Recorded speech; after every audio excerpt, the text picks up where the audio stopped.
I'm Mark Seifter. And I'm Linda Zayas Palmer. And this is Arcane Mark.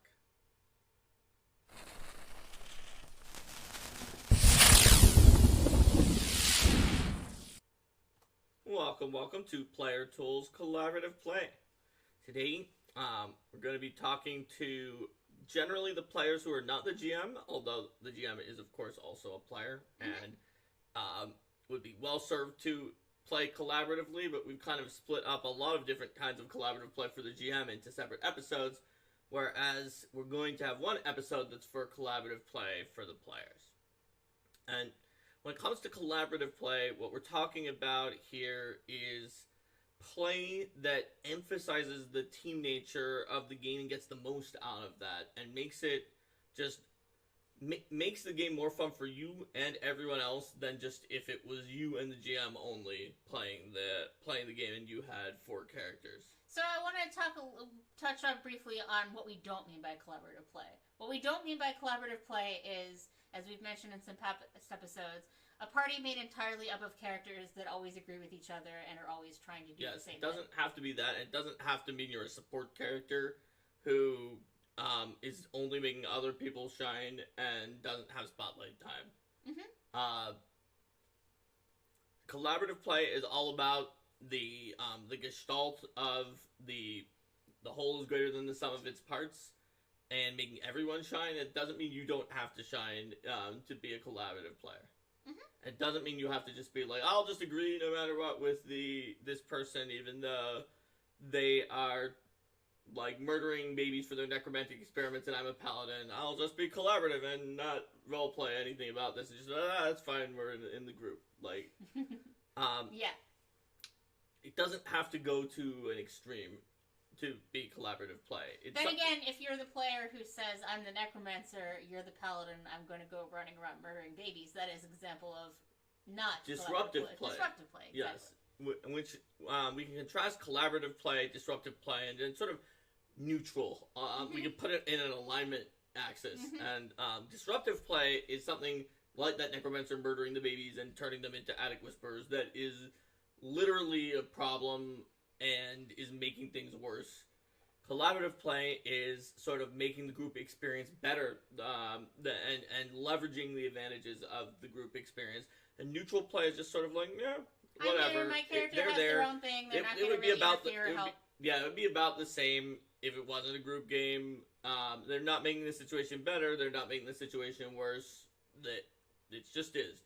So if you have even just a few players that are performing collaborative play techniques, others might start doing collaborative play. That's part of collaborative play, is to try to get everyone into the collaborative play, and you'll be fine. If you go up against disruptive play, you can have some issues, and there are collaborative techniques for dealing with disruptive play that players can do. We've talked about it with GMs of things like sort of sideline the disruptive players somewhat and pay more attention to other players, but there are things that players can do that are not like overstepping the bounds of one player to another player, but can still sometimes get sort of steer a disruptive player towards being more neutral towards the game. So this is a very broad topic. So I'd like to break it down a little more into some of the main phases that you're going to have in play. Sure. So we can think of it like, encounter mode, exploration mode, downtime, but there's also the sense of even among these, when you're actively having your characters enact their plan, and also when you're discussing what you're going to do. Right. There's group interaction with the other players, and then there is what you do in character. So let's talk about probably the simplest one is combat, because sure, collaboration in combat is already pretty well baked into the game. You all are fighting against the same opponent. So what does it mean to be a collaborative player in combat? I mean, you could, like we were saying, you could be a support character, but that's not necessarily about being a support character. Being a collaborative player in combat means recognizing what the other players are really good at, and what the other characters are really good at, and what they enjoy. Yeah, what they're expecting to get out of it, and making sure that they have their time for the spotlight too. So, like, if there's somebody who built a character who wants to get up in the front line and tank, and that's like really how they have fun with things, making sure that not necessarily every combat, but like that you're not always blocking their path to the front line, or like if there is an archer that needs a clear shot, seeing what you can do to position yourself to give them that chance. Considering that the optimal move for your character isn't necessarily the optimal move for the party as a whole, or what's going to be most fun for everybody. I mean, we have the in society play, we have the no PvP rule, but I think that and I think that works really well overall. The idea that you can't hit your players shouldn't hit their allies in damaging areas unless they check with the other players first and make sure they're okay with that. That's one example, and there's also knowing the other players too, because there's a huge number of times when hitting your allies with a damaging area is way more likely to save lives. Yeah. But there's some people who, like, literally, and I've seen this, where it's like, okay, this is going to do 40 damage to 5 enemies and 4 damage to you, or something like that, because they had a way to lower the damage against their allies, and they're like, 4 damage to me? No way.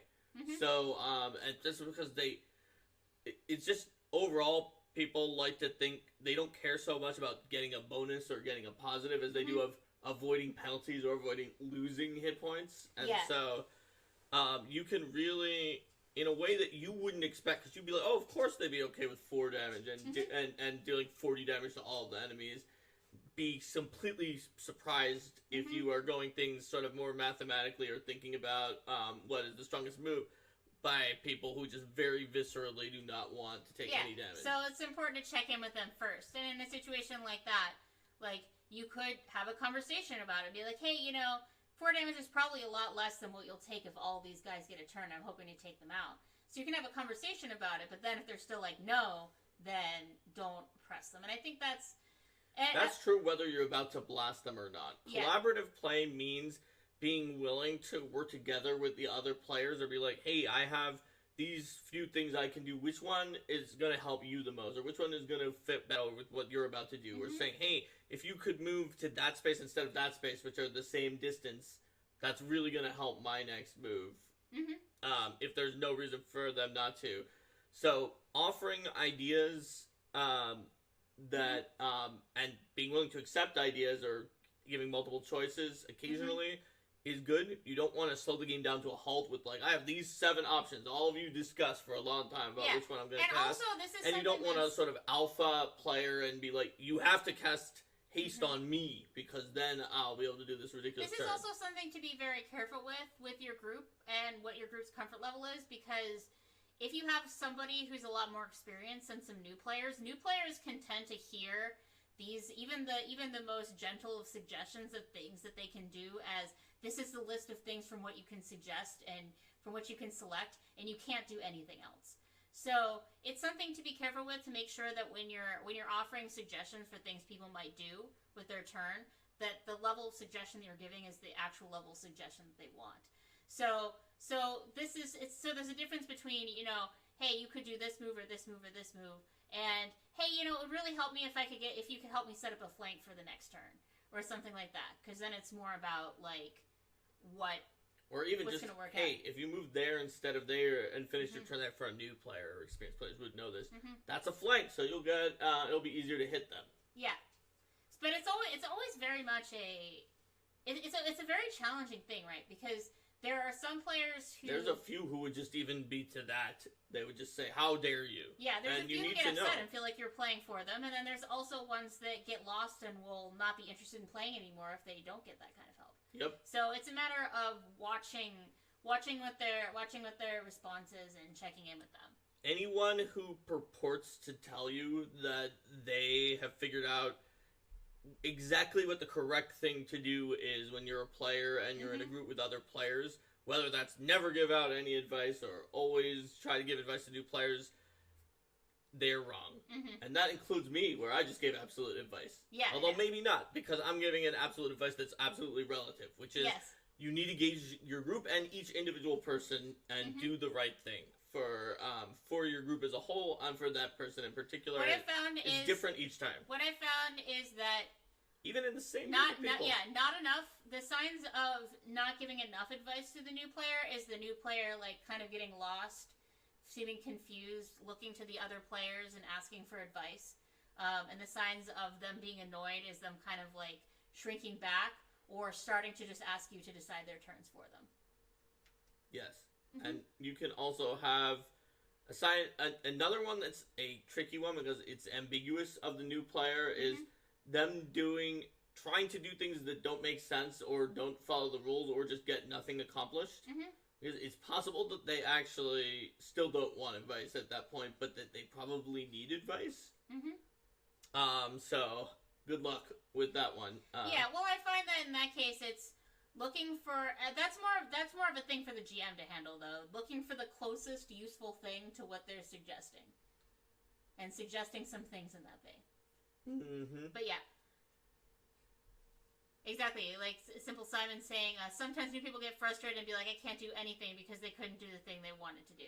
Definitely seen, sometimes you'll have a new player who, exactly in that mold, they try to do like 4 turns worth of actions in one turn, and then when the GM tells them, and this isn't necessarily a player, till the GM's like, well, no, you can't do all of those things because each of the 12 things you tried to do is an action, and you have 3 actions on the turn, and they're just like, well, fine, I can't do anything. And it can be trickier, especially in Pathfinder First Edition, where the action system was less, like, with the 3 action system, I've never seen that yet. I haven't played for as long, but it's usually easier, I only had 3, and I tried to do 12. With PF1, I've definitely seen people get frustrated because of the way the actions combined, and they wanted to do what definitely would take 3 turns by combining things out of order and opening a door for free in the middle of their move, and a lot of things like that. Yeah, I've still seen that with door opening and, like, weapon grip changing and other stuff like that in 2nd edition, particularly with some things that people didn't necessarily expect took in an action because of 1st edition.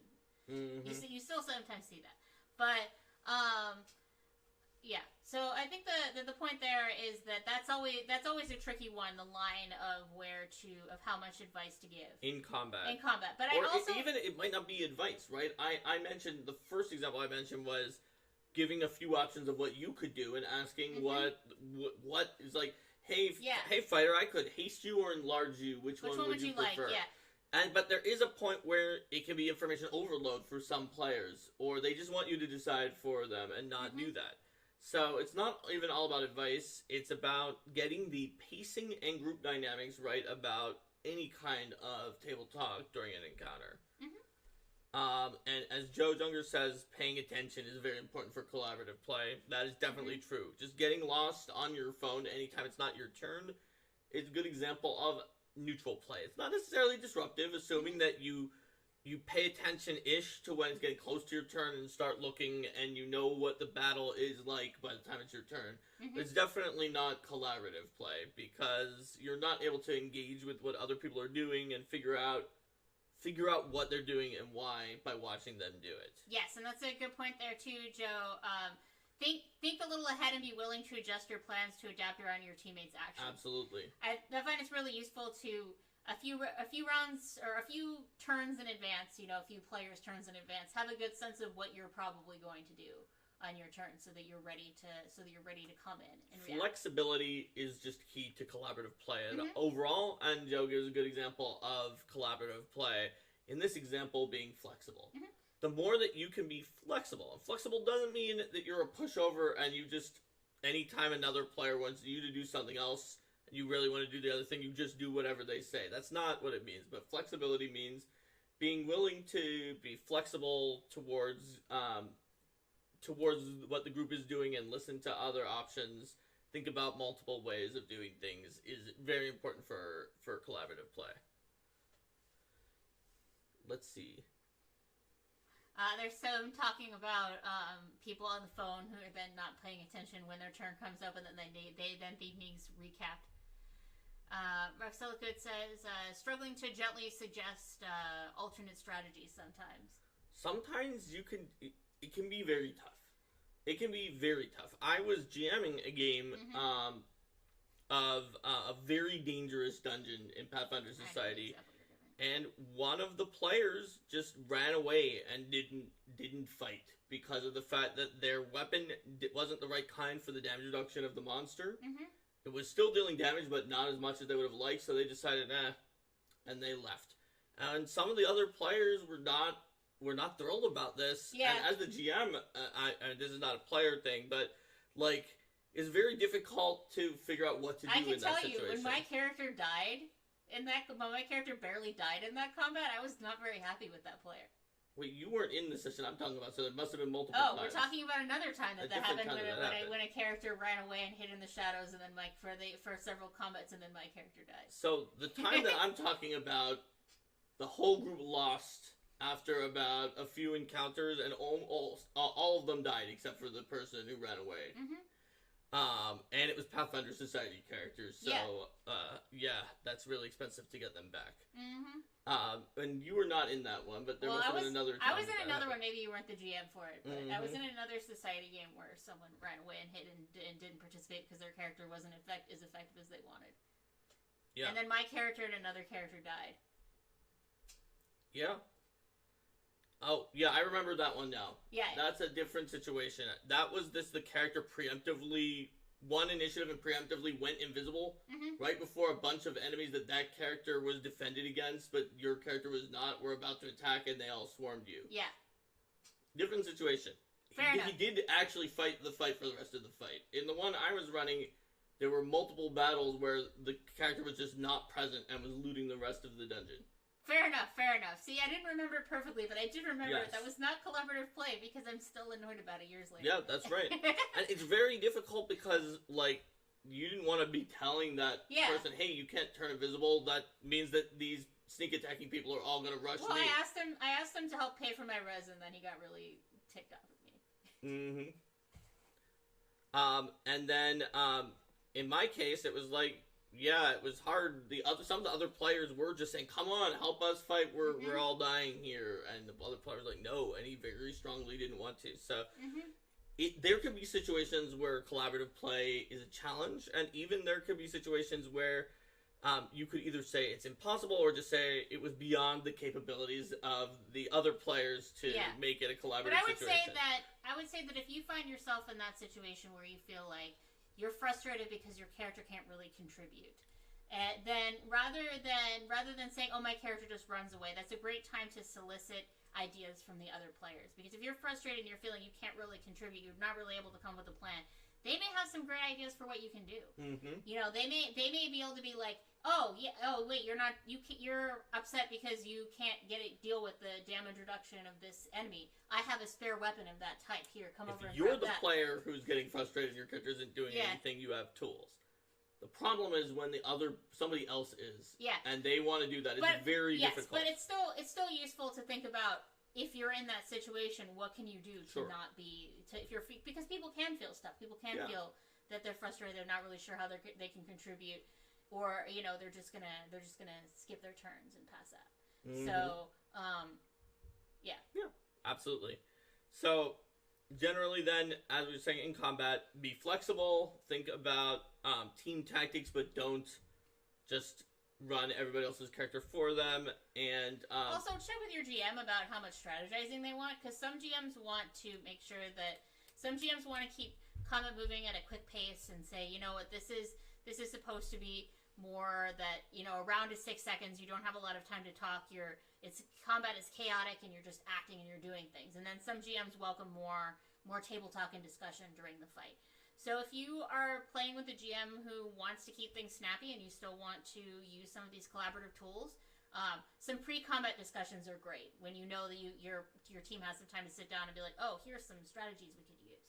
Or discuss with the other people whose turn it isn't. Although I do find that not letting players talk to each other during an encounter actually violates the rules of the game, which says that you can, and it's not an action. Obviously, if you give giant diatribes that take a really long time, that's a different situation. Well, I mean, some GMs say that, like, it's a round of combat is 6 seconds. You can't provide more than 6 seconds of speech worth of information.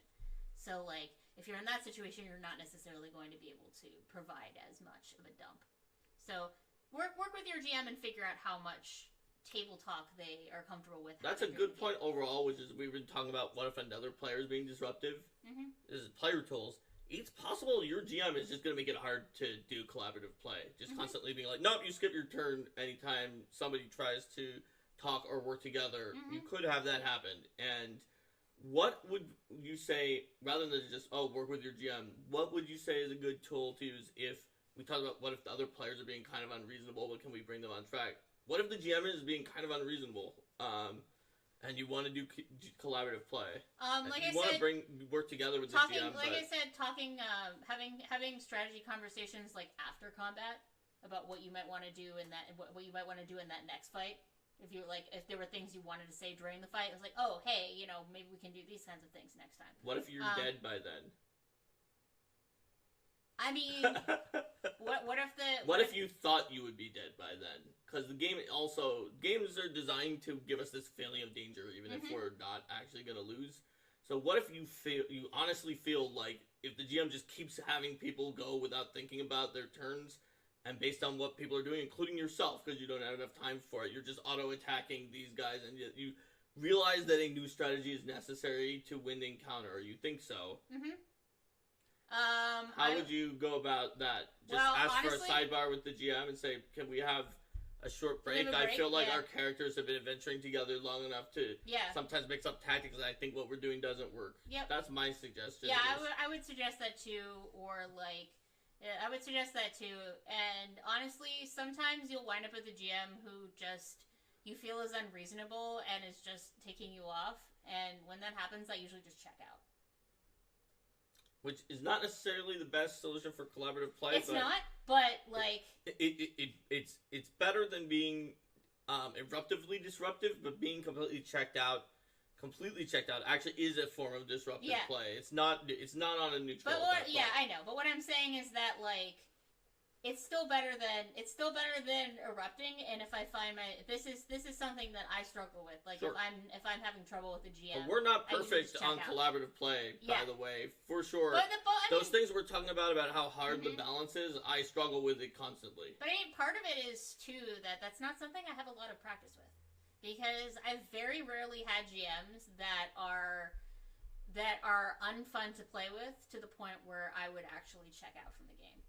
It was usually like a Gen Con or something, and then you would also have some of the coolest gems you ever met there. It's just like it's very random. And I would say that the one thing that does make me check out is when I feel that the GM is being adversarial toward the players. I just don't want to engage with that because I know I'm not going to have a good time. Yep. Alright, so we've talked a lot about combats and how to try to collaborate, even though it's on a short, snappy 6-second per combat round time frame in character. What about Wither King wants to know, is adversarial GM versus players? Yes, that is adversarial. Because you can be a perfectly reasonable and collaborative GM who says, I'm harsh but fair. I want you guys to win and have a cool story, but I'm going to enforce the rules of the opposition. But adversarial is more like, I want to prove I can win without quote cheating, whatever quote cheating is to that person's mind. Because obviously you can say rocks fall, everyone dies. Not letting people like I'll go within the level guidelines and just build really busted things with the level guidelines and beat you, and that's the adversarial GM. Or like not recognizing that players can make mistakes and letting them work around that. Like if they say something wrong, they're like, oh wait, no, hold on a sec. Or like if they get confused or if they need some extra time, not giving them that extra time, or like not describing things well enough so they can decide what they are going to do in an informed way, and then slapping them back when they make an uninformed decision, holding them to that rather than explaining what was actually going on. It's like they're like, I walk 15 feet forward. All right, you fall off a cliff, but you didn't say there was a cliff there. Well, there is, and you fell off. Can I not walk? You paying attention to the map. I guess we're paying attention to the map. Can I walk 10 feet forward? No, you said it was 15 feet. You're off the cliff. I mean, that's a bit of a paradical example, but it's. I've seen something similar to that very rarely. I've seen some things that are close occasionally. Yes. And Altro mentions communication is very important for collaboration because of the fact that you could be the person who thinks you're being all collaborative and you're going to do something together with the party, but you don't tell anybody, and then when nobody else combines with you, like you take a teamwork feat in first edition, or a sign language is Elfstar's example, nobody else takes it, and then you didn't tell them, and then you get mad, that can go into being, you can wind up going the other side into being disruptive. So make sure you communicate, and you recognize if you didn't communicate, that you're going to do it. Maybe you'll do it in character. Like, you'll start with the teamwork feat and say, look how cool this is. Yeah. If you guys take it too, you could get this benefit also. But you can't expect that other people don't make plans that only work exactly if other people and commit to them that only work exactly if other people do exactly what you want. Yep. Or if you do, then expect that plan is not going to happen. Yes. So, like, if you want to take teamwork feats on a persistent party, say, for example, hey, assuming you don't have one of those classes that's let you share them or treat other people as having them or that kind of thing. Say, hey, I'm thinking lookout. I'm thinking it would be cool if we set up a lookout chain. Does anyone else want to take lookout? Mm-hmm. As opposed to, I'm going to take lookout, but it's not going to do anything unless anyone else has it. Yep. Yeah. So, communication is very important. And so this gets into building characters when it comes to feats that have to work together, but often it's more of what you're doing in play. So, like, if you're running into a spot and you need a flanking person, you may want to ask first, hey, one of you going to come over and attack this guy too and give me a flank later? And they'll be like, yeah, sure. Also, if you're the first one to run into combat and you can run around back behind the opponent to set up clean flanks for your allies, that's really cool to do. Particularly if you have experience with the game and with the other players and you know what they like to try to do, and you can slightly adjust how you move or what you do to set them up really well, then folks really appreciate that. Absolutely. So, that's sort of collaboration in combat. So what about when you're trying to decide what to do in some kind of a skill or social situation? Or even sometime during exploration, or like the phase of the game that's not combat. Yes. That's not an encounter. So, in those situations, it's still important to start with exactly what Linda said at the beginning of the encounters is look at the other players and their characters, think about what they are trying to do and what is going to make them feel good and what their character is all about. Flip side. Just because a character is good at a thing doesn't mean they should always be doing that thing 100% of the time. So, if you have a character who's a bard who's very charismatic, that doesn't mean that bard character should be the only one who ever gets to talk to people. Double flip side, which is that you don't want to just randomly have not the rogue who is best at disabling traps try to disable a deadly trap just because, like, oh, the wizard hasn't gotten to try this session. So I would say that when you're looking at skills, look at the skills that sort of carry more weight in terms of the amount of table time that you're spending on them. So those kinds of social skills and the ones that really shape what you're doing for a long period of time, those are the ones that have to get split up more. But if it's something like who's going to disable the trap, like, unless the wizard player is really like, I want to try to disable a trap, then... I mean, assuming that it's a trap that actually is going to screw over the whole party if it goes off, like, alarm that alerts the villain, I think that the wizard is, like, you're in a bad situation, because you could say the rogue is hogging it, but really, I will feel the wizard is being disruptive to try to disable it when it could screw over the entire party. But if you had something like, for example, a trap chest, it's not going to make it alarm. It's going to shoot a poison needle. It's going to shoot a poison needle at the wizard. Then it's the wizard's own fault if they want to do it.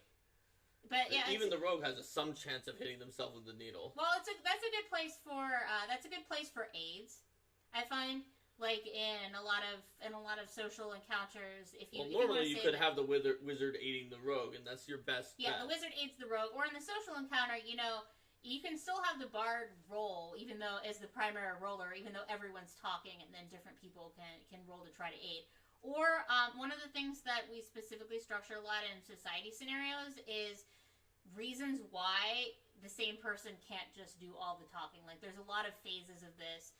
You get with, like, the influence system. Different people are talking to different people at different times, so you can't all be doing the same thing. Or a conversation in which an NPC wants to hear from everyone in the group and not just one. And that's on the GM side of designing types of play and subsystems that allow everyone to play.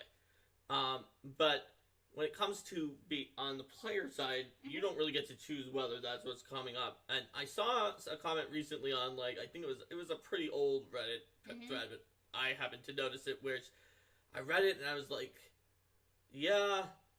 this person's gonna probably be disappointed with the new edition because we intentionally don't want that. Where they're like, It's not here yet, but I'm sure later it will be. But what I like best about Pathfinder First Edition, and that isn't there yet in Second Edition, is I wanted to build my character who was twice as good as anyone else at the table was at a particular skill, including someone else who thought that they were an expert and really shown at that skill. And they literally said that, like, sort of that was their thing, and they were actually pretty optimistic. They were like, but I think we'll get there soon, and we're just not quite there yet. Yeah. I was thinking when I read it, you're hopefully never going to get there. Yeah, exactly. Because this is the least collaborative thing you can do as a player, is try to intentionally build a character that is twice as good as the person who already thought that they were a focused character in that thing. So speaking of being of skill distribution, if you're playing in an ongoing campaign, having a conversation as early as session 0, or early on, it doesn't have to be session 0 because skills evolve over time, about what different people want to be good at, making sure that if you make sure that your party as a whole covers at least most of the skills, and that you don't have like the same, in that they're not all bunched into one, then there's going to be more opportunities for everybody to shine. That's true. Withercake says there are talented people, though. I'm not sure what that is referring to. Rico the Bolt says, I mean, it's not like you're directly responsible for making sure unbalanced stuff doesn't end up appearing across the various PF2E product lines.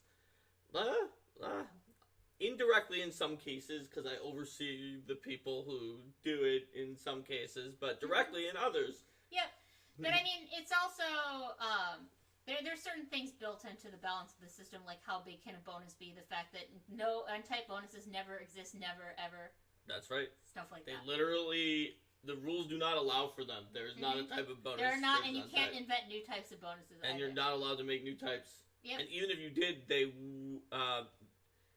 there isn't a rule that says that they would stack or accumulate together, because they don't exist at all. Yep.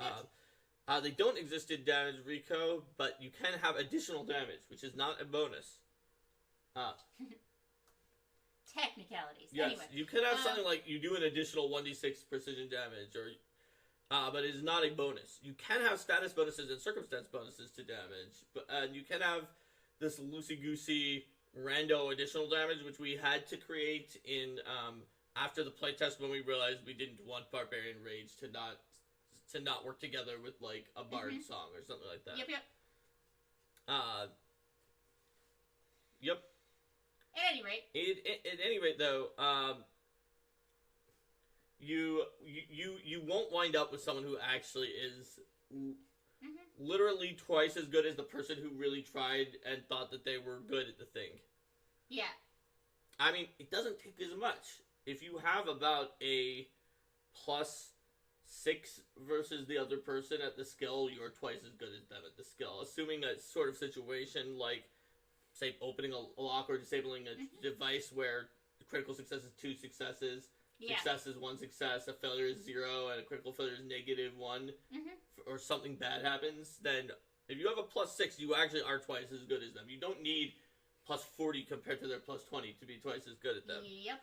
But at any rate, working together with the rest of the group to decide what kinds of, what do you want your character to be good at? What do you want your character to excel? And that's something that you can also see throughout the course of the game. That someone really is focusing in one thing. If you see that like somebody really, really, really wants to be great at one thing and be the person who does that thing, and you like are kind of mad, and that's not your shtick, then you can also either aid them or kind of back off of huge investment in that thing. Right. Now, you do sometimes come into a problem where they want to be the person who does that thing, but they didn't actually invest in it. And so therefore, and they asked other people not to invest in it. Like, I'm going to be the diplomacy person. I'm trained with 10 charisma. And it's like, well, I didn't invest in it with my sorcerer, but until level 4, until level... That's trying with 10 charisma is 3. Until level 2, I'm better than you anyway. And also, is this really what we want our highest diplomacy that we're rolling to be? Yeah. And that's a table conversation too. That is a table conversation. It's like, if you want to be our main diplomacy person, maybe take a slightly higher charisma, or at level 12 go higher than trained in diplomacy. there's a That- lot that does in collaborative sometimes play that's happen, too. about communication. Yeah. And And also, I mean, this. Well, we'll be talking about this in the character optimization episode, but one of the main places where this comes in is when a table has discordant ideas about how optimized a group of characters should be to face the challenges they see. right. So we can get into that more on that episode. That can totally happen, or just even what play experience should be against a typical challenge is something that players can dramatically have a different opinion. So, in any event, like we said at the beginning of this section, when you're outside of an encounter, look to see what the other people in your group want to do. Try to make it so that they can do that. And here's where we can give a few more bits of advice that are into move over from mechanically what do you do to role playing, and then we could say for last the talking to other players part. Yeah. Like sort of out of character. So when it comes to role playing, collaborative role play is role play that builds off of other people's characters. It can involve being curious about the things that they express and try to ask them about it so that they get a chance to tell you that thing that they really want to say. Having a backstory that goes on for 30 minutes and then just announcing it as a monologue is not collaborative, but giving the person who really wanted to give their long backstory to give some of their backstory, giving them an opportunity to do that in context, you are being collaborative. Whenever you have those periods where it's not your turn for a while, like the GM is talking to another player about something, and you have that downtime during the session during which it's not disruptive to have you and another player chat. It's a great chance to have character-to-character conversation to help bring things out and to help give people. This is a way to help people engaged during the session, and also to help develop your characters. Yep, and it can be collaborative without being that your character is sycophantic or friendly, right?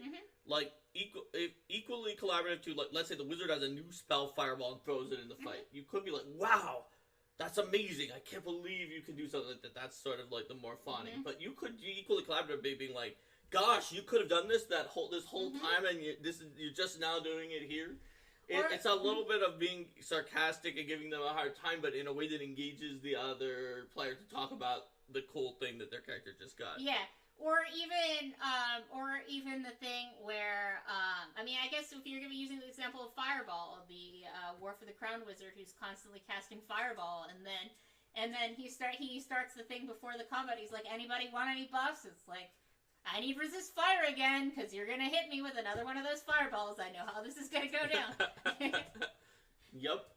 So you can have a very collaborative role play that's actually where the two PCs that are involved, or two or more, are at odds and aren't agreeing on something. We talked in a previous episode of character creation for player tools for engaging characters about how you could even actually have that necromancer and the champion paladin be a very interesting two people on the same team. Maybe the example I gave was they're brothers and their mother died, and the necromancer is trying to bring her from the dead as an undead, and the paladin wants to defeat the evil that caused the death, but also stop his little brother, the paladin, or the necromancer, from falling completely into the dark arts. And those kinds of conversations can be super interesting for the other people at the table to weigh on onto. When you're having these characters that are really strongly tied in their stories and things like that, one thing to watch, particularly if the players of those characters know each other better than other people, is making sure that their conversations are not shutting other people out, right? Like, it's one thing in that those characters are still engaging with the other members of the team. It's one thing, like, hey, these two players don't have anything to do right now because these other two players in the GM are doing a little bit of a side adventure. But if your characters are always having the same characters talk to each other and have their side conversations, then that can start to get a little bit exclusionary. So it's something to keep an eye out for and make sure that, it doesn't have to be balanced, but making sure that if your character is going out there engaging people, that they're engaging everybody in the group.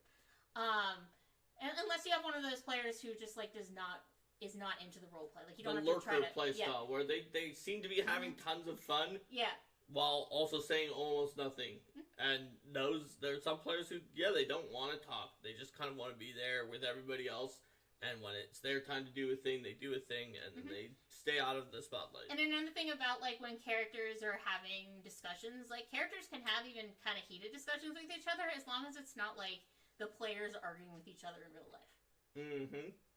As long as you're still laughing and amused or about what's going on with the characters and, like, oh, these guys, then... Their constant shtick, which could Their be constant shtick, going exactly. back and forth with each other about something, or Mm-hmm. like Gimli and Legolas, that only counts as one. Yes. But you wouldn't want to watch a version of Lord of the Rings where Gimli and Legolas get into a heated argument for 10 minutes straight and nothing else happens. So, Mm-hmm. keeping that in mind, too. Yep. Mm-hmm. And speaking of which, do we have any other things for role-playing collaboratively? Because Yeah, I if guess not, with this is a good diplomacy transition and, into yeah. player conversation. But you have one for diplomacy? With diplomacy and a lot of those other social skills, it's really great to if you say that you're aiding, to come up with what you say. And I know a lot of GMs will require people to. I mean, I know I do at least say what you're kind of vaguely doing. But volunteering in second edition, you actually have to spend an action to set up the aid. So you kind of have to do something. But I mean, yeah. So even if you don't have like the GM who says you need to specify what you're doing, providing some detail about how you're helping is just fun. Like if you're even if you're aiding like a different kind of check, like if you're aiding someone on a climb and you say like, oh yeah, you know, I'm taking out I'm going behind them and bracing them to make sure that they don't fall, or I'm going to help secure the rope, or that kind of thing. So it doesn't have to be a role play. It doesn't have to be a role play specific thing. Just giving those kinds of details. I guess a social skill. A social skill, yeah. Giving some detail about what you're doing is cool. Right. So with the idea of we were talking about talking to people, and it can get heated in character, but as long as it isn't out of character, let's talk about conversations with other players and collaborative versus neutral or disruptive. So generally, a collaborative conversation. Bless you. Excuse me. A collaborative conversation is going to be one that falls in line with what we've been talking about before. One where you want to listen to what they have to say as well, where you're flexible about things and you're not too absolute about the conversation with other players. That's going to be usually lead to more collaborative play. You're thinking about what's fun for not just what's fun for everybody at the table. Because I mean, if the atmosphere at the table is positive and everybody's having a good time, then you know that's going to be more fun for everybody, including you. Right. Sometimes, by the way, what's right for the table is actually something more extreme.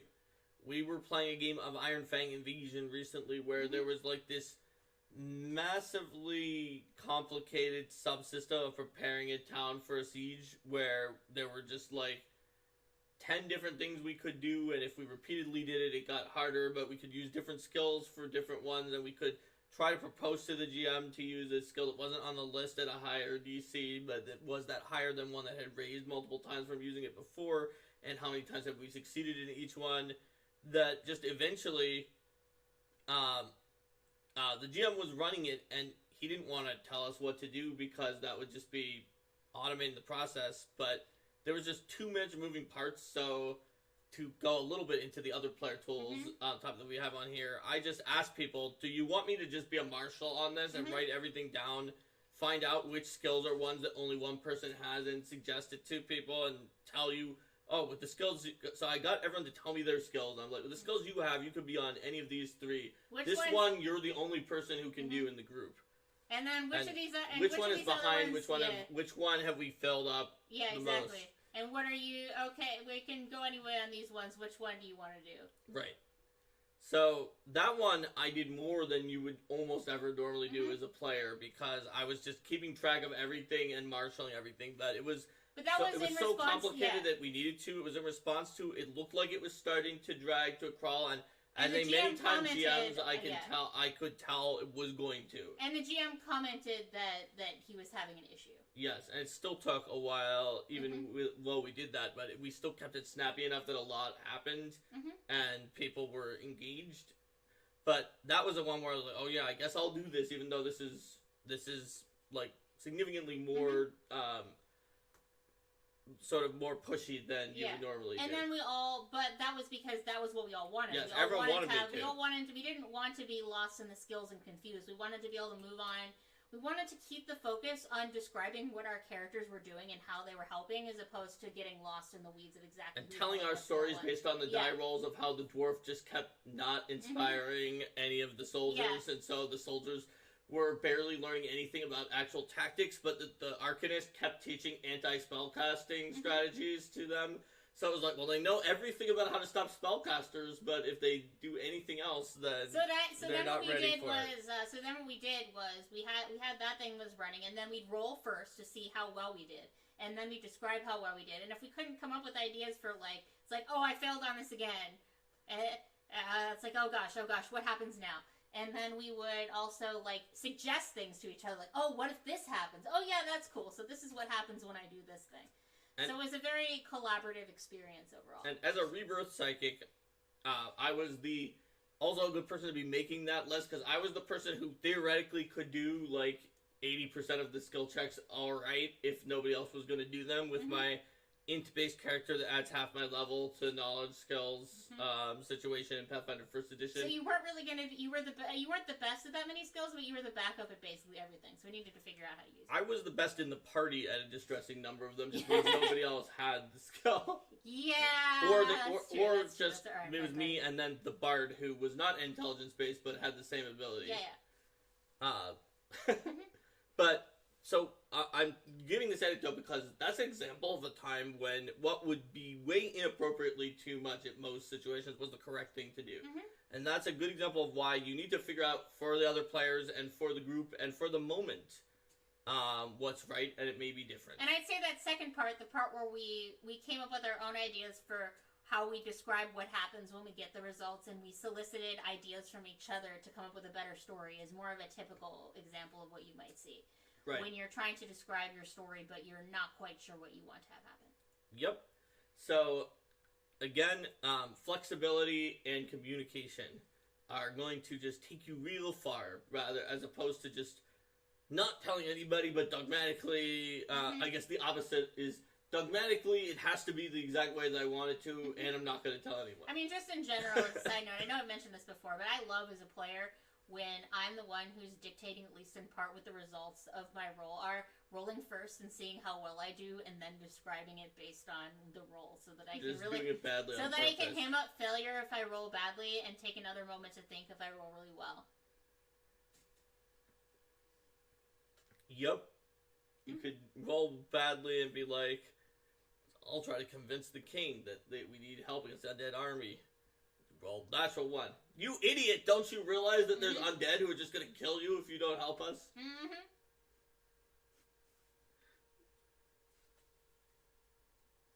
Yeah, it's so much fun. It so looks I recommend like there's that, some just in general. McFadden does that in Play by Post, where you can edit the post to reflect the roll results. Yeah, well, because otherwise you can run into these situations where you make this really good argument, from Glass Cannon, and then you make a really good argument, and then you roll a natural 1, and then you're kind of, to me, that's kind of frustrating, because then I feel like, how did my character with that argument flub that badly? I would rather portray them as flubbing. Right. I like rolling that order too, as a player, just because of the fact that what you said, and it just leads to GMs who are like, that was a good argument, I'm just going to ignore the roll because it was inconvenient. Whereas you go in the other direction, that is more sort of training yourself to just tell the story, and success or failures are both part of the story in terms of that sort of situation. And I don't think I've ever had a GM who has an issue with that. I don't think so. Other things you can figure out as players to, one of the things that I noticed that's sort of a Linda tip to not aggravate Linda, that could be a tip to not aggravate you, is that even in games where you're supposed to roll a mischance after you roll to see if you hit, Linda likes to roll the mischance first because she gets really mad if she got a critical hit, and then it's negated by a mischance. Especially in first edition where it's like roll the crit, oh it confirms, oh wait you didn't hit after all. Yep.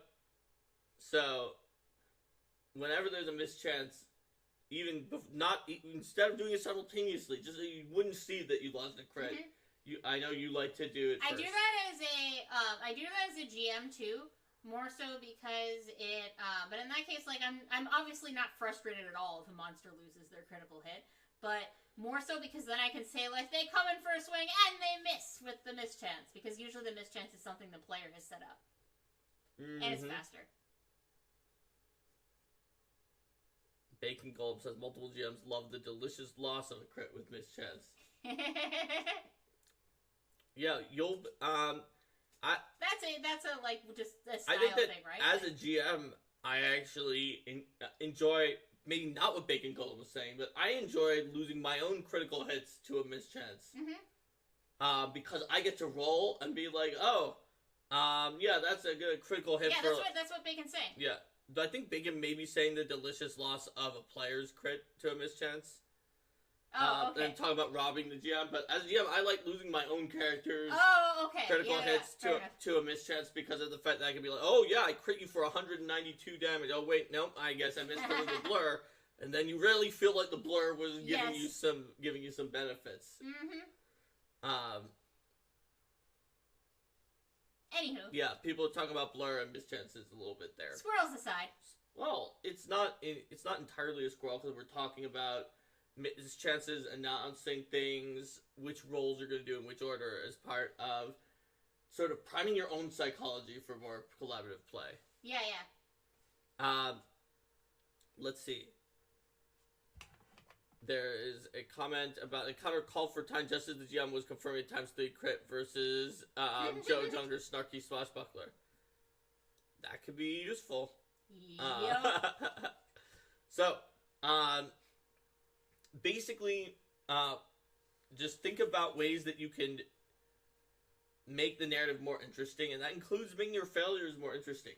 And I've talked about this before, about how... Oh, thanks for gifting a sub, Altra. I think I've talked about before how, a little bit, that Pathfinder is not necessarily the best game for teaching this, because of the fact that it can, especially first edition, second edition is a little better, but failures lead the story forward in a different way than successes, and fail forward is interesting. So, like, games that have even more fail forward than Pathfinder second edition are a great way to teach a brand new player for collaborative play and about dealing with setbacks, like Burning Wheel, for instance. It's one I talk about there because of the fact that you need to fail to level up your skills. So they learn about failing and how failing is part of the story and part of helping them. I see a comment there. I see what was already said, that Session 0 is the most valuable thing for setting up cooperative roleplay. Well, I guess we've mentioned Session 0. Yes, we mentioned that in our previous Player Tools episode, Player Tools, Building an Engaging Character. And we mentioned it briefly on this one as well. In fact, we really mentioned Session 0 in a lot of episodes because it's such a vital tool. Yep, it's more communication, like Altro says. You really have to figure out what the rest of your group is going for to be able to figure out what to do. And it is, but like I was saying before we went on to that diversion, which was not a squirrel, is basically that part of collaborative play is realizing that your successes and your failures are part of the story, and so therefore to just make it fun. When you succeed, when you fail, it's all part of what your character is adding to it. And if what your character added to it was just this hilarious failure, or like, for instance, in my War for the Crown game, the Alchemist kept rolling critical failures on like arcane knowledge to influence this one wizard who became convinced that the Alchemist was an evil spy from an evil organization. Not because we didn't roleplay it as the Alchemist was being dumb about magic with his natural one. The Alchemist had been studying weird forbidden science and magic, and so I said, he said the wrong thing that made it sound like he was a part, that was very smart, it knew too much. It made it sound like he was a spy from this evil group that the wizard they were trying to influence was worried about. And so, because he got that twice in a row, he got a natural one. And so I was like, yeah, at this point, he comes to one of the PC wizards who's related to the NPC wizard and is like, watch out for that alchemist. I think he's working against you. And then that was hilarious, because it was a failure that led to an interesting thing, and then the group became suspicious of that PC. Importantly, it didn't make the PC feel like their character was incompetent, because it's like, no, your stuff he was saying was right. It just was just the wrong thing that for an influence check using Arcana really caused the opposite reaction that he wanted. Oh, here's another really good example of collaboration. Group themes. They talked to their Dead Sons GM into all rolling members of the same band. Guess what? Extinction Curse automatically has that theme, right? You're all part of the same circus. And Joe's Shadowrun Missions crew had a J-pop fusion band fronted by a cat girl. There you go. Yeah.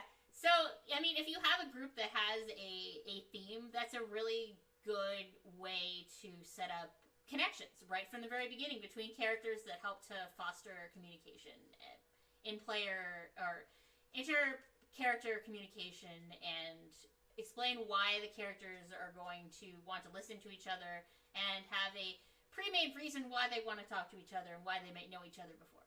Rico the Bolt says, "Know too much, must be a spy," aka Mark Fast talking about conspiracies.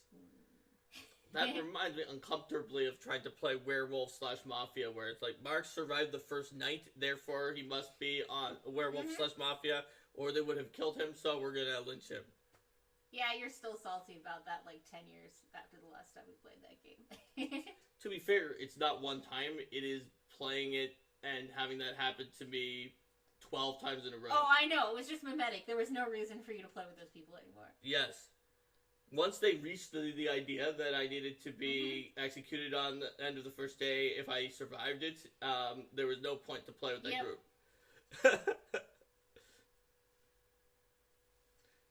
Having the Rico too. Or just play the moderator in the version that he's a moderator, and then you can at least play. Yep.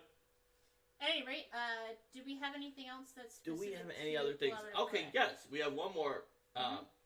What, in particular, is different in organized play that you have to think about and worry about? For one thing, you don't get a session 0, and you have to collaborate with a group that may be completely composed of people who are different than the last time you played this very same character who has been developing over a course of many games and with a completely different GM. So, the one thing for organized play is that whereas in a home game, maybe you can do, create a collaborative Xanatos Gambit where you carefully set things up and you're working together with all of your team and it's this elaborate plan.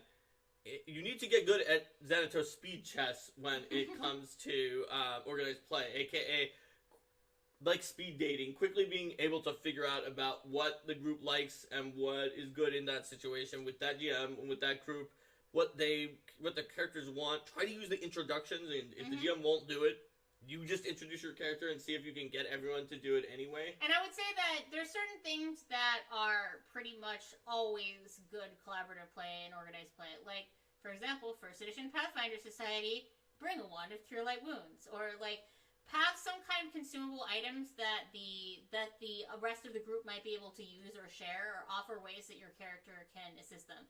You don't have to be a support character to be able to help folks out. Yep.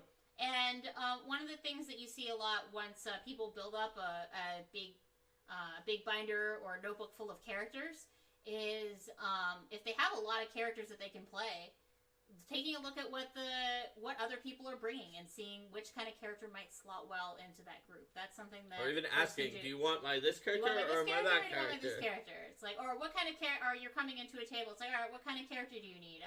We don't really have anyone divine. Oh, I have a cleric in this level range. So you can even go so far as to pick a character that's going to help shore up some of the gaps that the table has in its group. Yep.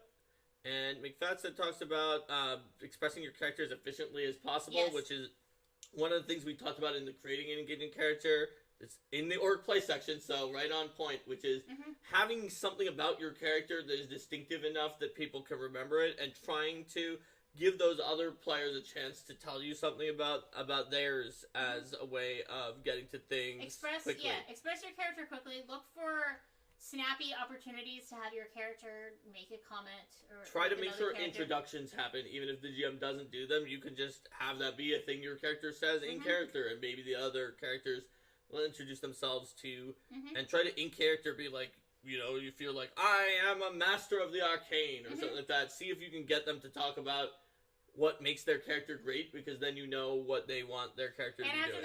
After the first combat, you can generally get a sense of what they like to do in a fight. But you may not have as much of a chance to get a sense of what other folks like in other situations, unless they specifically tell you. So you can't get quite as elaborate of collaboration with people that you're playing with for the first time without a session zero. But it also does give you a chance to, if you have characters that you see again, it doesn't have to be that you play together with them all the time. Like, let's say that you play at a game store, or you play at conventions, and there's certain people that you play with, and then you play with them a while later. You can still have your character have a bit of an ongoing thing with them, where they're like, hey, oh, it's been a long time, how have you been? I went on an adventure, and I went to New Thassalon, and I did this thing over here. How have you been? Oh, yes, well, I was adventuring into the tombs and Osirion, etc., etc. And definitely, when it comes to organized play, it is more challenging. It just is. And getting it right every time is also pretty difficult, and you're timed on a time slot. So everything that you do is using up some of that time from the table. I would say recognize that you're probably going to be playing with people who have different experiences than you in terms of what they expect to be most common from GMs. You're going to be coming together and forming a new common ground with your group. So being flexible is all the more important when you don't know who you're playing. So here is the very big trick of the organized play table. We talked before about if the rogue is going to have plus, like, super plus the legendary thievery, the wizard maybe doesn't need to get master thievery and be like slightly worse, so you still should always use the rogue so that you make sure the trap doesn't go off. And that was our earlier where we were talking about spotlight, and the rogue really wants to do thievery. But in organized play, you don't know who you're playing with, so you might have taken thievery with your wizard just to be, I just want to make sure I have thievery. That's fine as long as you're not trying to take it away from the rogue. But you might be with someone else who took those things as a backup, but then also wants to do them. And it's actually your thing. And this can lead to or two characters who it's actually both of their thing. And there are a lot of ways you can try to play it off. When you have the latter case, you could have it as like a friendly rivalry where it's like, let's us alternate traps and we'll see who's the true trap disarmer. I mean, so I've seen what a lot of groups do is they're just like, what's your bonus? Mine's plus 11, mine's plus 12. Oh, you roll You roll, and I roll an 8, which is yeah. what they probably in character should do to not set off traps and cause massive, terrible problems for the rest of the party. But that's not... If you're the plus 11 and you're okay with that, that's great. But if you're the plus 12 and the plus 11 is not okay with it, you could run into some friction over that. In organized play, you could even wind up with a situation where everyone at your table is specializing in exactly the same thing. And you don't cover some of the other bases. Yeah. But, I mean, I definitely recommend having a conversation, and exactly, if they're taking turns, if a lot of people even in a home group, do things like that. If not everyone shows up. We have a 7-person group in War for the Crown. Because not everyone shows up. We have a rogue who is like legendary in thievery. We have an alchemist who's the backup. The wizard has high dex and is trained, and that's about it. The alchemist and the rogue didn't show up last session, so the wizard diviner decided to use his way of disabling traps, which was using his focus spell to make sure there's a high d20 roll coming your way, and then throwing the person with the best saving throw against the trap into the trap. And Festin has a good point here too, that not everybody wants to take good into the abstraction of my bonus is this number. Of like, my bonus is this number, my bonus is this number, therefore your number is higher, so you should do the thing. That can definitely be an issue, and it can cause friction because if you wind up having characters who feel they can't compare, and even if you don't want to use numbers, they should be able to figure out in character who is more skilled at it, just by you look at the numbers out of character and don't say numbers in character, but then be like, for a little while they practiced with their lockpicks together to show each other their techniques and determined that this character was a little more skilled, because it is something with a measurable effect in world, and it really matters to your group. If somebody is like 3 better at the skill and they both won't show their sheet and say, I'm pretty good at this, I'm trained at it, you can wind up with a very different outcome to the end of the effect, and both people being like, well, I don't know which of us should do it. Yeah.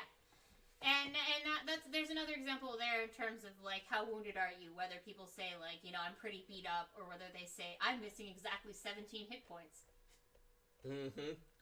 Or, I know, one thing that Ron Lundin likes to do is he'd be like, well, on a scale from 0 to 141, I'm feeling at about 117. Yep. Just putting a little lampshade on how on the visible health bar. Yeah, you could do things like the medical community, which has like, how is your pain on the scale from 0 to 10. Rico said their party had some struggles with a series of hazards due to a missing player with expert in thievery. The miracle bonus wasn't far off. The impact was pretty big because of the proficiency gate on certain hazards.